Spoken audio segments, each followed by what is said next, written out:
Hare Krishna, Krishna Krishna, Hare Hare, Hare Rama, Hare Rama, Rama Rama, Hare Hare.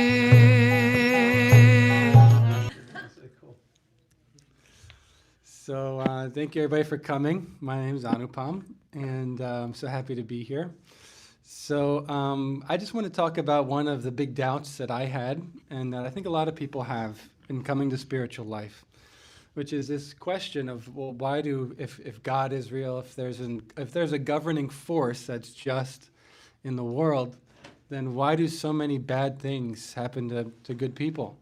We may have had that experience in our own lives that, I'm not such a bad person, or I thought I was doing everything correctly and with integrity, but then somehow or other something happens and it feels out of place. And we think, well, what's this about? I was kind of on the right track.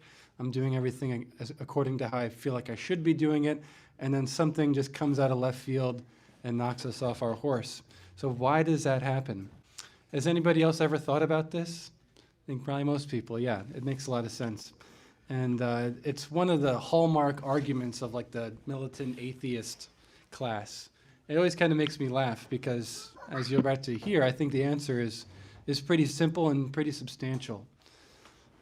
Before we get into it, I just want to talk about this idea of doubt, in that I think in a lot of spiritual circles, it's almost looked down upon as something kind of taboo, as something you shouldn't do, to doubt. But one of the really cool things about Krishna consciousness in this canon that goes back thousands of years is that doubt and critical thinking is actually very much encouraged.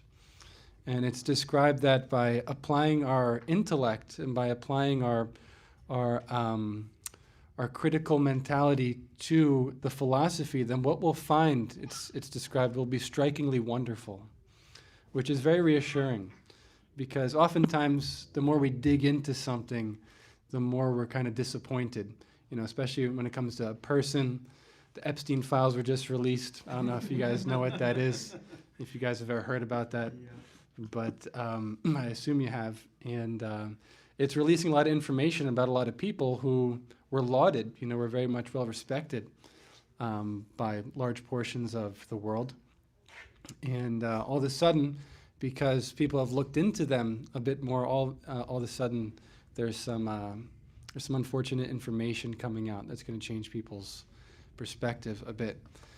So I think there's almost a fear in the world against wanting to look too deep into something. I think we inherently feel that that can lead to disappointment, and it pretty much always does, right? Typically, the more we get to know somebody who maybe we have we think highly of, the more we start to see, oh, well, they chew kind of weird. That's what my wife says about me. She says she doesn't like the way I chew. And, maybe they snore or something like that. I'm just getting it all out there, out of my system. But in any case, that's definitely a thing that happens. But again, the beautiful thing about Krishna consciousness, about this philosophy about Krishna himself, is that the more we look into it, the more we look into him, the more amazed we are. We're never disappointed. So it's a sweet thing to acknowledge. And regarding this particular doubt that may arise, I wanted to ask a question to everybody, which was, if you look back in your own life, in your own personal experience, I wonder when those times were in which you felt that you made the most advancement, or you made the most headway in terms of development, self-development. We can ask, was it those times when everything was going great and everything was kind of going according to plan? Or was it the times when things got a little difficult, got a little challenging?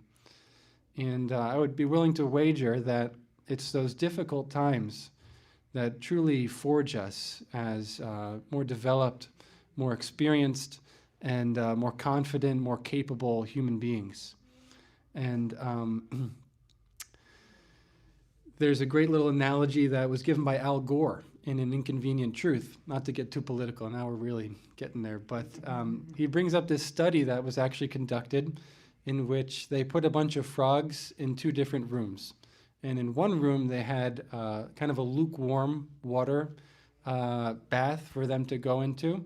And in the other room, there was like a steaming hot kind of bath. So they closed the door, they let them hang out in there for a little while, and then they opened the door. And what they found was in the room with the lukewarm water, all the frogs were dead. And in the room with the scalding hot water, all the frogs were alive. And the reason why all the frogs in the lukewarm water room died was because they got in and it was comfortable for them, but despite it being comfortable, it wasn't actually good for them. And so as a result, they got used to something that wasn't healthy, and then they died. Whereas in the room with the scalding hot water, the frogs immediately could sense that this wasn't good for them, and so they jumped right out after touching it. And so this applies very directly, I think, in our own lives, in that I think very typically we, as human beings, we search for that situation in which we can be comfortable. But oftentimes what's comfortable isn't what's always good for us. Right? If we just sat on the couch all day and watched TV shows, or something like that, and ate potato chips, then after some time we might feel a little bit dissatisfied with ourselves. And if we look in the mirror especially, we might feel a little dissatisfied with what we see. So it goes to show that what's comfortable isn't always what's actually beneficial for us. What's actually beneficial is putting ourselves in situations, either willingly or unwillingly, that challenge us to grow. It's the same thing you could see in working out, say, for example. What somebody does when they work out is they're actually tearing muscle. They're creating little tears in the muscle, and it's painful at first. But as a result of that pain, then the muscle actually grows, and one can develop to be strong. So in the same way, when we put ourselves in situations where we're forced to deal with discomfort, then we can grow from that. It can make us stronger.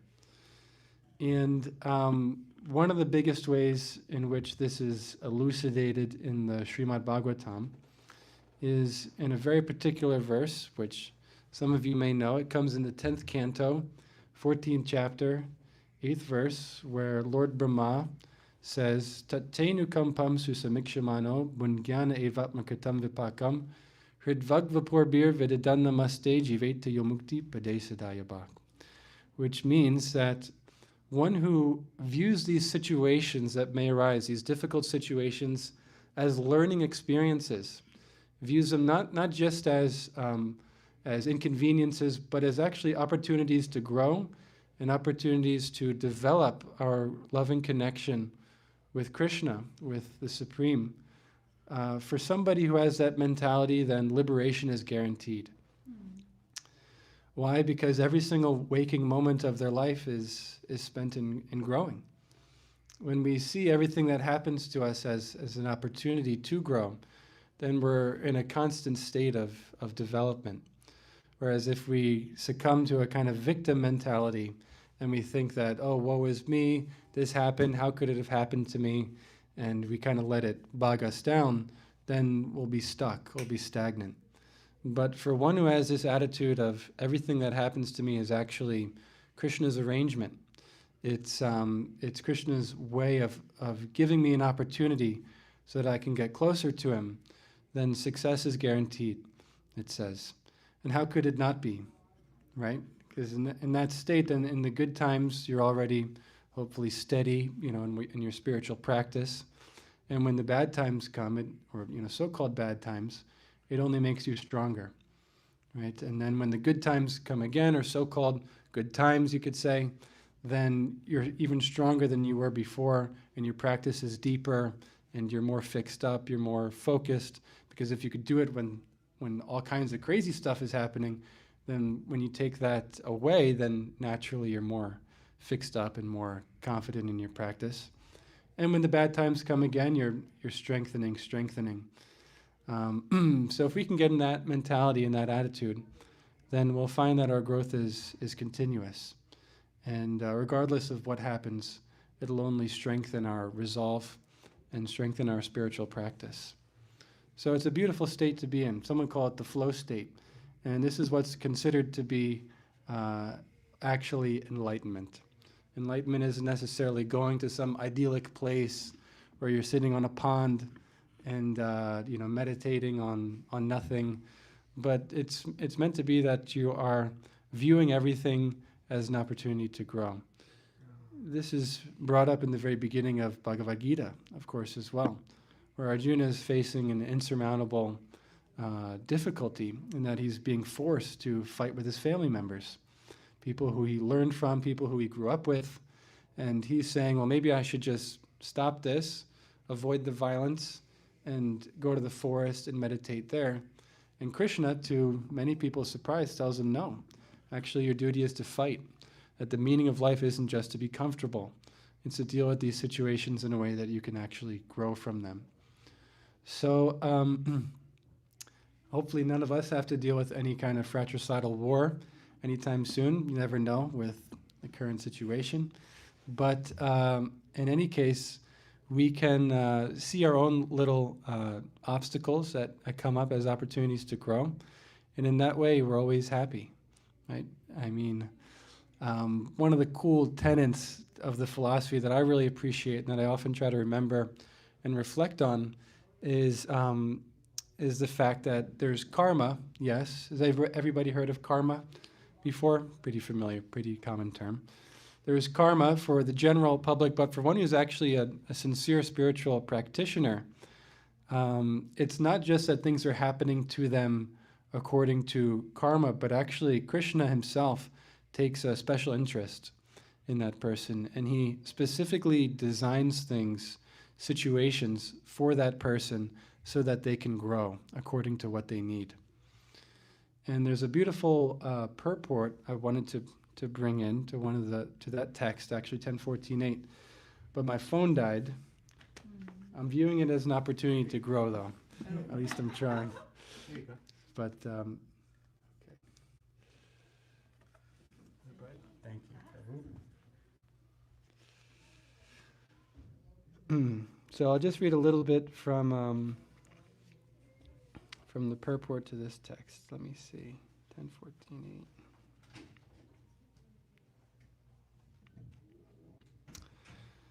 So again, it reflects on this principle of, if someone's a devotee, if somebody's spiritually minded and they're already practicing, then why still these apparent punishments or apparent, inconveniences? So it goes from there. It says,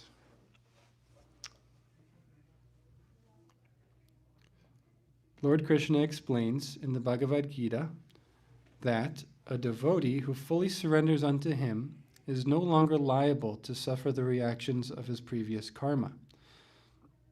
However, because in his mind a devotee may still maintain the remnants of his previous sinful mentality, the Lord removes the last vestiges of the enjoying spirit by giving his devotee apparent punishments that may sometimes resemble reactions.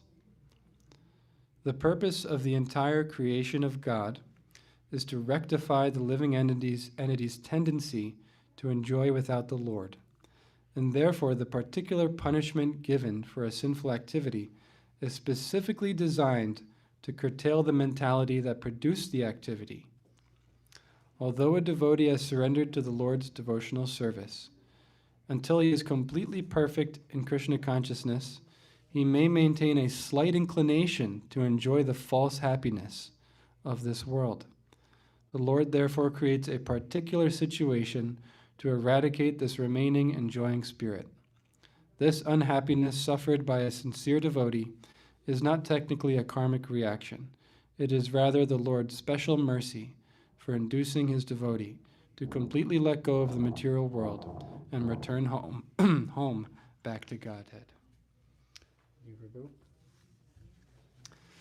Pretty cool, right? I like that a lot. The fact that Krishna is directly reciprocating with us in these situations. And as we accept that and we see it in that way, we'll start to see more and more how actually this is exactly what I needed to experience, so that I can grow. Krishna is giving me something that is exactly dealing with a particular attachment or thing that needs to be worked out within the heart, so that I can overcome it. Right, and that we may pray, or we may have this desire that we want to be rid of whatever bad quality that might exist.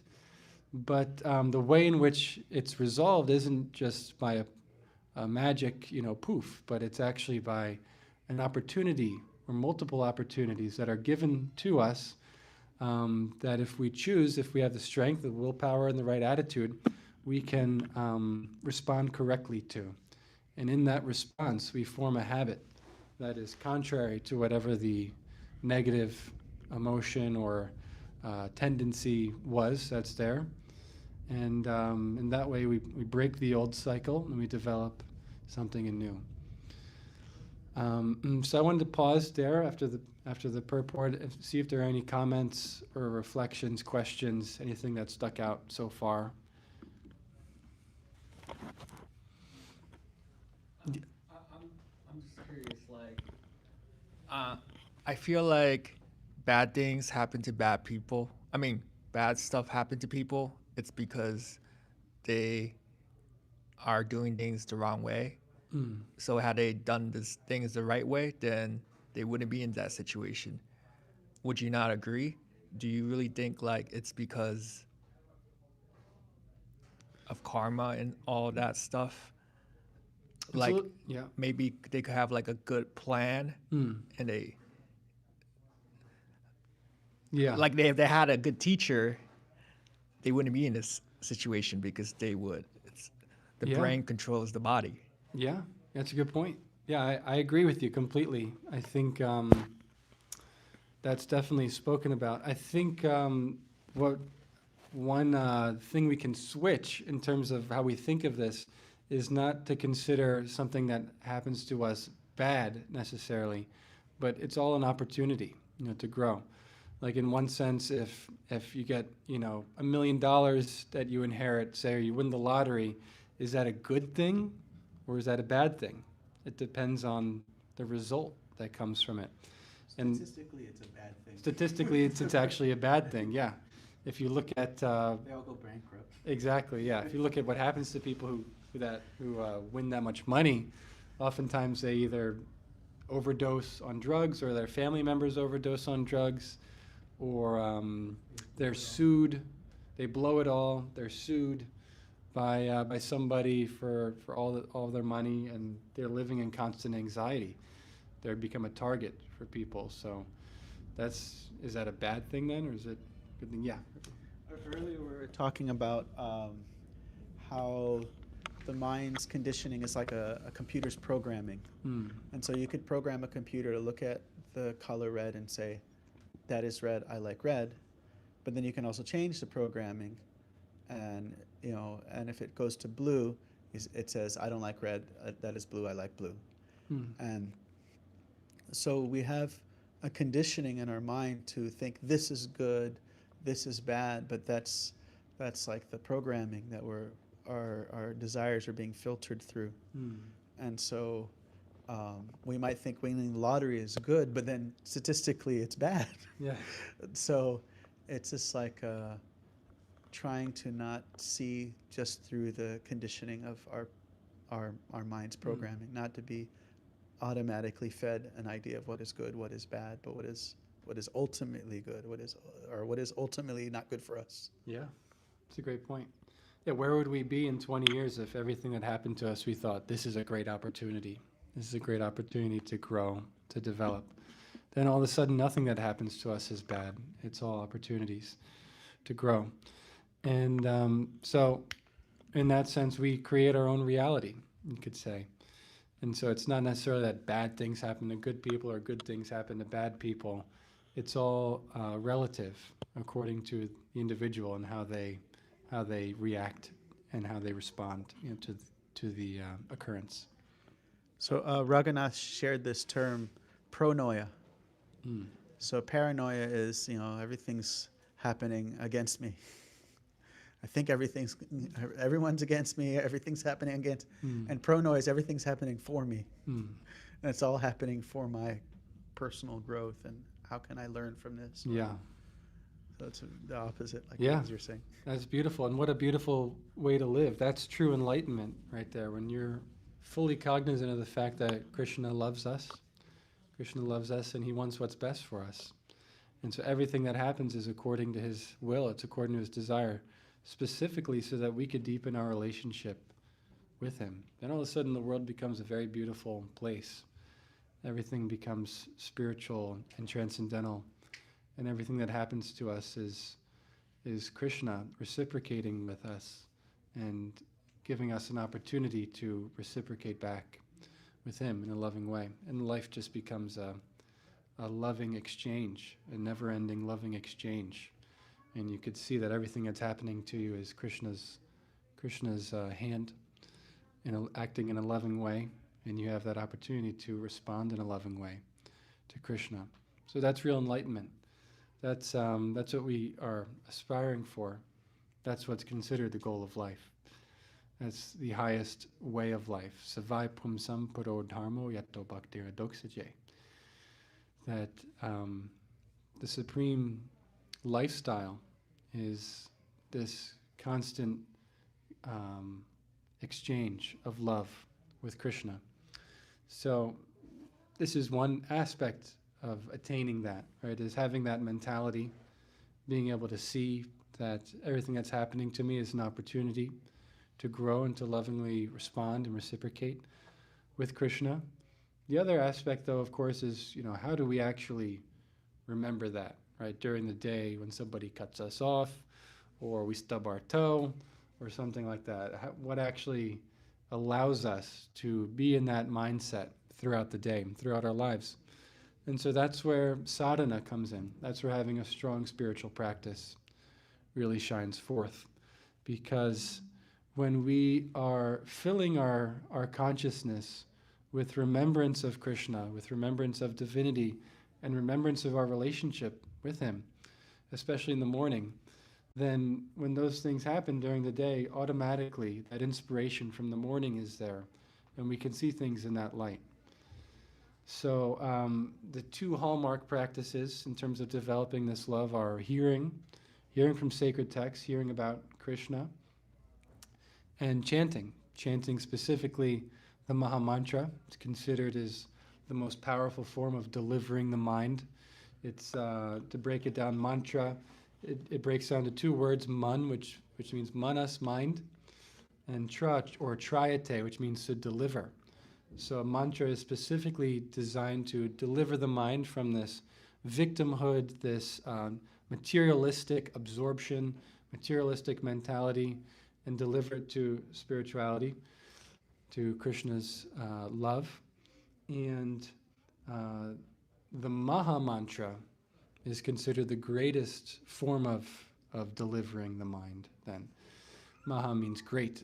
And that Maha Mantra is what we chanted in Kirtan and what we chant on our own as well in Japa. So by really absorbing ourselves in the Maha Mantra and absorbing ourselves in sacred texts like Bhagavad Gita, then we'll see for ourselves we feel different. We feel happier, we feel more clear, we feel a gap is there between when something happens and when we react to it. We'll be able to step away from that automatic materialistic mentality that's kind of pervaded our consciousness for lifetimes, and we'll be able to make a conscious choice towards something better, something beautiful. So to the extent that we absorb ourselves in those practices, to that extent we'll feel the ability to give our heart to Krishna throughout the day, as opposed to being in this kind of never-ending habitual cycle of materialistic thought. Yes, just some reflections. So this was my one of my big questions when I was young, and then I met a friend who was a devotee. She was 13, I was 14, and so I had a sister who passed away. She was 2 years old. She was born healthy, and then there was a problem in the hospital, and she had some issues, and then because of that, she was she's lived for about 2 years and then she passed away. And so then the question is, God's all loving, all powerful, all knowing, then why does something like this happen? And so one analogy I have is, say if Mani walks into a bodega and the cashier like looks at her and then just like grabs her and like holds her down. How do you feel? Me? Yeah. If you've just I been would fight him. you're pissed off, isn't Yeah. it? I would Now, fight him. okay. Now, what if the manager's door is open and he's just like watching? Is that better or is it worse? I would keep. I would be like, Okay, so that's even. So the idea that you've just appeared on the scene and then there is this trouble that's happening to you, and the management's just watching. It doesn't make any sense. And there's actually one piece of information that brings some sensibility to the whole scenario, is that Mani was there before and she had shoplifted and she had assaulted somebody or something. Then it makes sense. But if she had just walked into the store and the manager's watching because it's happening as it should happen, there's a sense of not just justice but reformation. And someone may ask the question, well, what's the point of suffering if you can't remember what you've done? But you look at a lot of social experiments and you see that, like I remember one video of, this is before people had like these pre-made fake skits that they would do, but they had like this kid, he was 13 years old, and he was standing out in this kind of weather with jeans and a t-shirt. Maybe it was a little colder actually, but it was something like 15 degrees. And he was just like a young kid, and he had a sign that said, "Please help me." And is New York City, they're videotaping how many people walked by. And who do you think helped him? Any guess? What kind of person? It was a homeless person. And even people who don't know the video, like they would oftentimes guess that answer. Because his poverty, his suffering in that situation changed his consciousness. Say in my past life, I was greedy and miserly and I stole money from my own parents from their inheritance, and I did all kinds of greedy things. And I couldn't learn from Scripture. I couldn't learn from my family. I couldn't learn from my school. I couldn't learn from, then I have to learn from the school of hard knocks.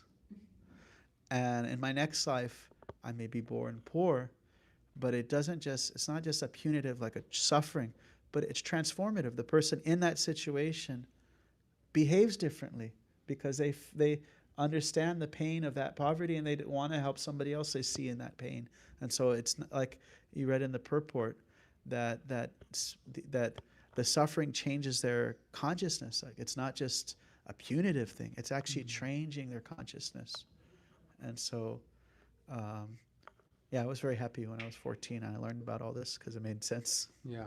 And finally, it wasn't just like you walked in the store and the cashier's beating you up and management is watching. Like, what's up with management or God? He's just watching. It doesn't make sense if you've just only been there once. It only makes sense if you've been there before. Yeah. And so the whole reincarnation and karma thing, it put it all together. Yeah.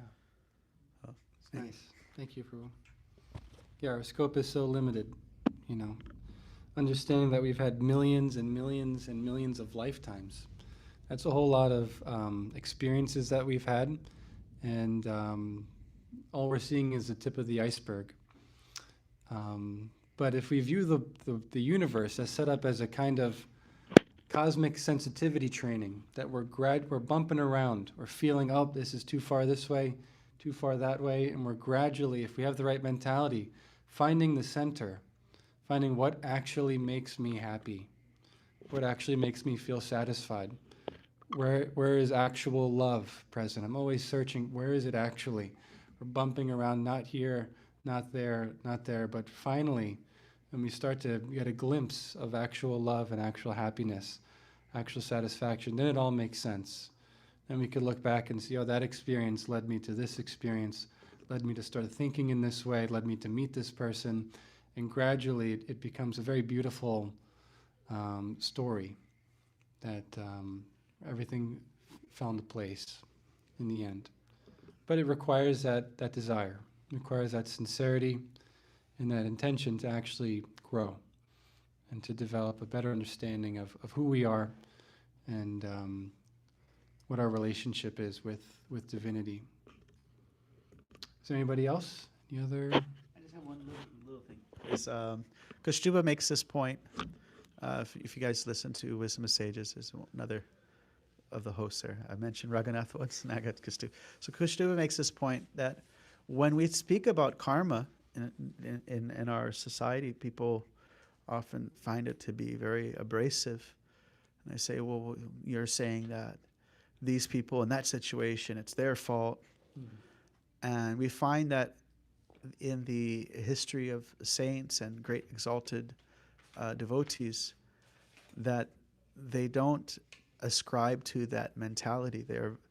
Although we see as something happens to us as our karma, when somebody else is suffering, we respond with dharma. We respond with compassion. We're not like, well, that's your karma. That's not the type of response of a saintly person.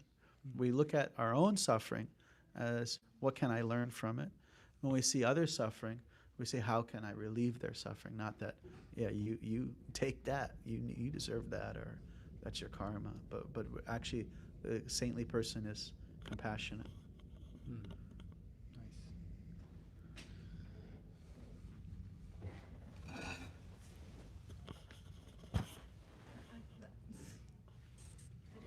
Aaron, I know you got something.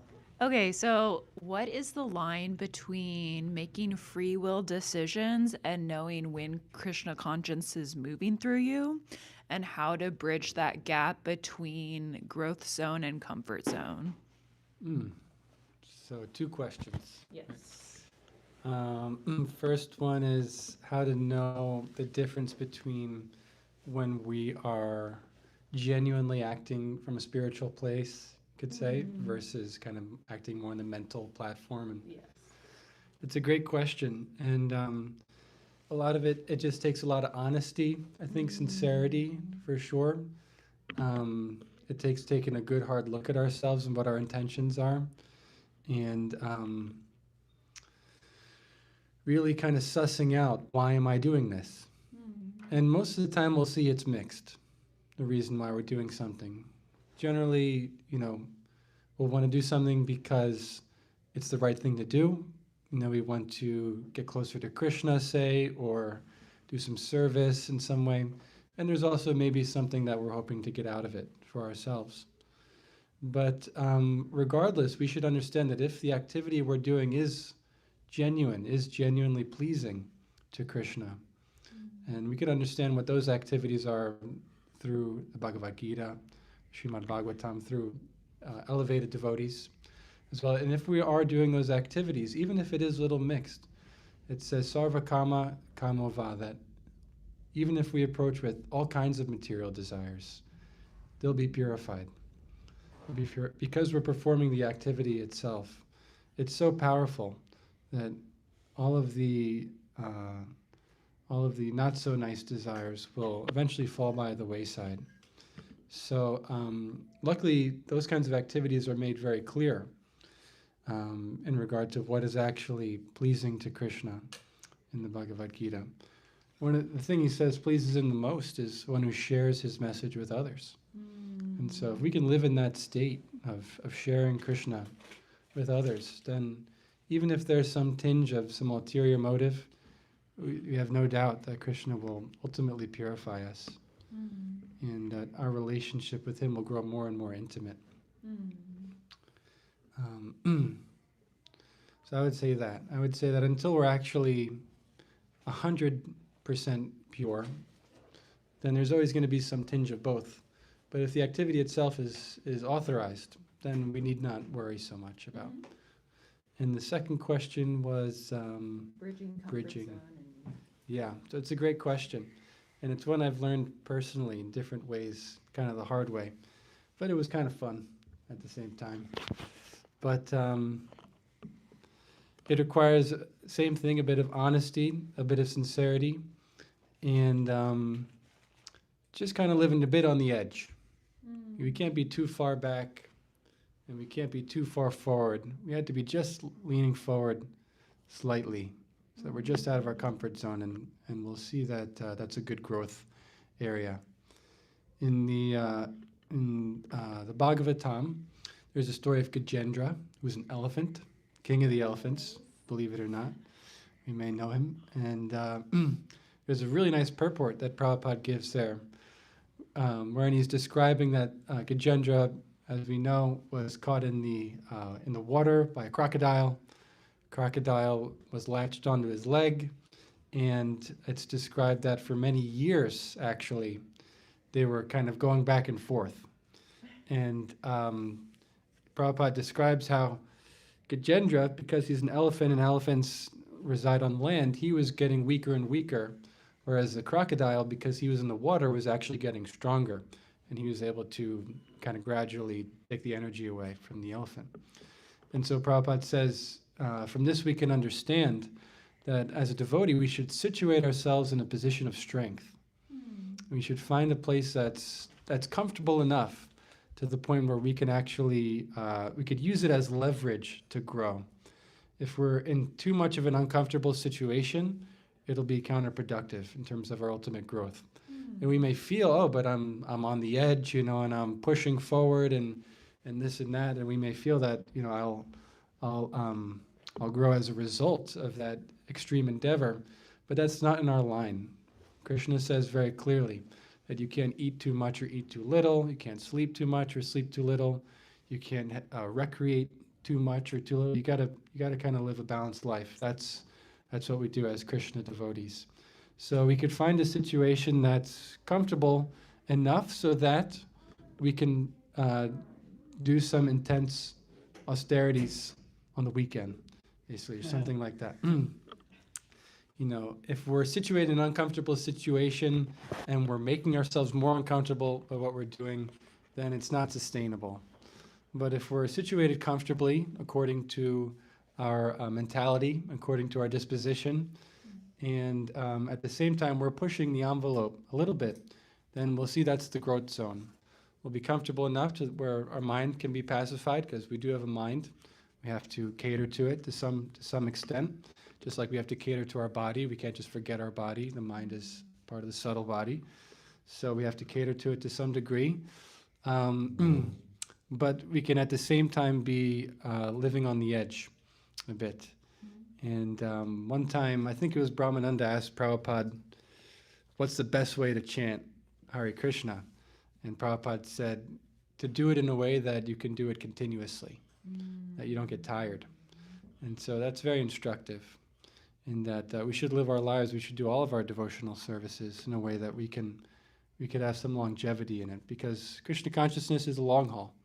It's not something that we just attain after some intense endeavor.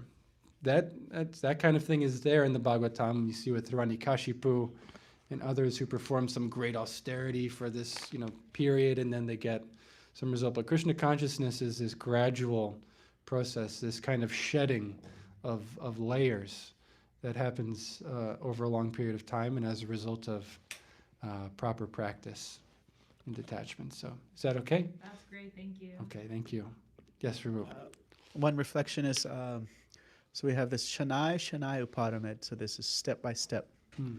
And step by step doesn't just mean like slowly, but like imagine you're walking and you don't have your weight on your right foot, and then you're like, oh, let me jump ahead with the left foot. You're just gonna like twist your ankle. It's more like a caterpillar moves, where he firmly attaches himself to the next leaf, and then he let goes of the previous leaf.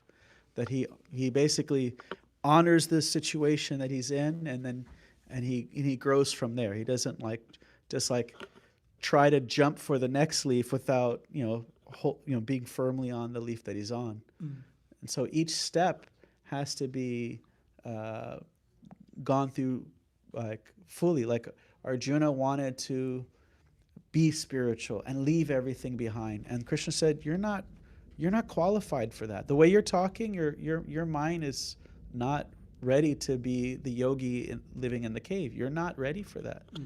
You need to do what you're already doing, but do it for me, and that way you'll become purified. And so one may think, okay, let me just I'm going to be spiritual, I'm going to give up everything. But that might not be what we're qualified for. And so each step that we're in, then we learn how to grow in that step instead of just maybe, like you said, jumping ahead or being just not actually trying to grow in the step that we're in. Yeah, it's about maturity, for sure. You have to be mature, honest, sincere. And we'll see that if we have that level of honesty and of maturity and of sincerity, oftentimes that leads us to be balanced. Whereas, the desire to excel, and put on, do something grandiose, say, which obviously is not, we're not against that. But that tendency, that desire often comes from a place of, or it can come from a place of pride, of wanting to make a show, make a name for oneself, so to speak. And Bhakti Siddhanta, who was Prabhupada's guru, said we shouldn't try to be some great devotee. We should just try to be a good devotee, be a good spiritual practitioner. And in that way, then we'll be able to do we'll be able to do great things by just being a good devotee. So it's said that we should follow the simple path very strictly. Very strictly and very sincerely. And by that endeavor, by that sincere endeavor, then we'll be able to do great things. And we'll gradually be able to give up more and more things that are holding us back from our full potential and our full influence. And we'll be satisfied the whole time. It won't be too difficult. It won't be too easy. We'll be achieving goals. We'll be seeing ourselves progress. We'll be seeing everything as an opportunity to serve Krishna and to deepen our relationship with him. And in that way, we'll be happy. We'll be happy humans in this life and the next. So any final questions or comments? Yes, go ahead. I think like when you were just saying that, I was thinking like, I feel like the reason why like religion works is because there's a plan. You follow the rule and you achieve greatness. But the people who are not religious or don't have a plan, the reason they're in that situation is because they don't have a plan. Would you agree with that? The reason why people succeed is because they have a plan. They have rules. Like people who, it's like one person has a plan and rules and the other person don't. So if you follow religion, you're following rules and plan. Yeah. And if you're not religious, you're not. Or you may be. It's a great point. Yeah. The whole universe itself is operating in a state of entropy. Everything is getting more and more disorganized and messy and random. And so unless you have a very specific plan, a very specific set of rules that you're following, then you'll kind of succumb to that natural force that's pulling everything apart, making everything less organized, and is kind of forcing everything to just fall apart around you.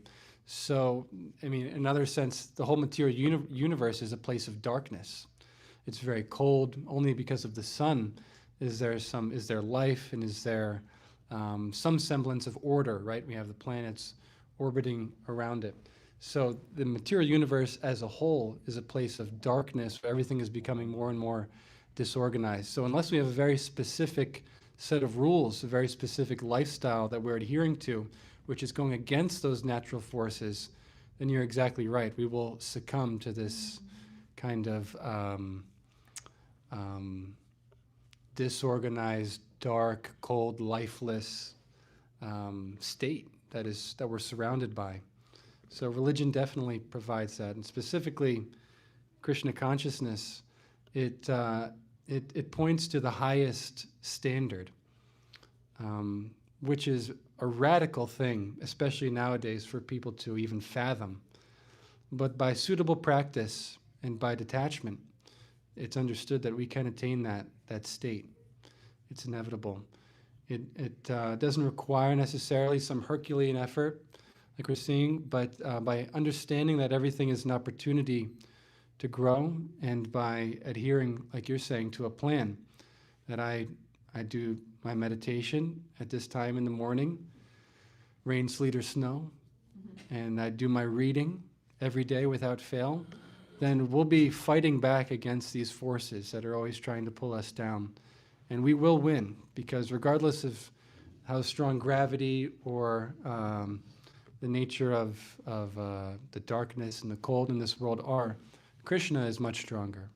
All of this stuff is it's described, the entire material universe is like the size of a sesame seed on the head of one of Krishna's expansions. And so it's described that this whole entire mire, it shrinks down to the size of a little puddle.